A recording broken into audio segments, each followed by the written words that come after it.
ಎಲ್ರಿಗೂ ನಮಸ್ಕಾರ. ಕ್ಷಣ ಹೊತ್ತು ವಿದ್ಯಾರುಣ ಚಾನೆಲ್ನ ಅಡುಗೆ ವಿದ್ಯಾರುಣ ವಿಭಾಗಕ್ಕೆ ಆತ್ಮೀಯ ಸ್ವಾಗತ. ಮಳೆಗಾಲದಲ್ಲಿ ನಿಂಬೆಹಣ್ಣು ತಂದರೆ ಅಷ್ಟಾಗಿ ಖಾಲಿ ಆಗಲ್ಲ. ಈ ಸಲ ನಾನು ತಂದಿದ್ದ ನಿಂಬೆಹಣ್ಣು ಹಾಗೇ ಇತ್ತು. ಹಾಗಾಗಿ ಈ ರೀತಿಯ ಗೊಜ್ಜು ಮಾಡಿದ್ದೆ. ಅನ್ನಕ್ಕೆ ಕಲಸ್ಕೊಂಡು ತಿಂತಾಯಿದ್ರೆ ವಾವ್ ಅನ್ನೋ ಥರ ಇತ್ತು. ಮೊದಲಿಗೆ ಈ ನಿಂಬೆಹಣ್ಣನ್ನು ಸ್ವಲ್ಪ ನೀರು ಹಾಕ್ಕೊಂಡು ಕುಕ್ಕರಲ್ಲಿ 3 ವಿಸಿಲ್ ಕೂಗಿಸಿದ್ರೆ ಸಾಕು.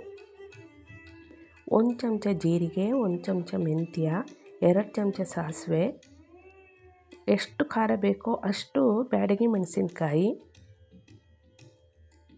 ಇವಿಷ್ಟನ್ನು ಸಣ್ಣ ಉರಿಲಿ ಹುರ್ಕೊಳ್ಬೇಕು. ಈಗ ಇದಾಗಿದೆ. ಸ್ವಲ್ಪ ಹೊತ್ತು ಬಿಸಿ ಆರಲಿ ಇದು.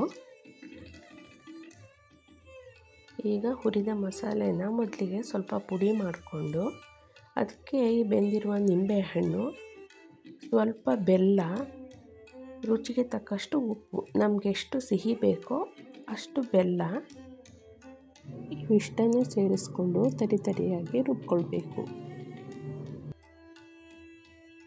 ಒಗ್ಗರಣೆಗೆ ಸ್ವಲ್ಪ ಎಣ್ಣೆ, ಸಾಸಿವೆ, ಒಣಮೆಣಸಿನ್ಕಾಯಿ, ಒಗ್ಗರಣೆ ಸಿಡಿದ ಮೇಲೆ ಈ ರುಬ್ಬಿರುವ ಮಸಾಲೆ ಹಾಕ್ಕೊಂಡು ಚೆನ್ನಾಗಿ ಮಿಕ್ಸ್ ಮಾಡ್ತಾ ಕುದಿಸ್ಕೊಳ್ಬೇಕು. ಇದಕ್ಕೆ ಸ್ವಲ್ಪ ಇಂಗು, ಸ್ವಲ್ಪ ಅರಿಶಿನ ಪುಡಿ ಸೇರಿಸ್ಕೊಂಡೆ.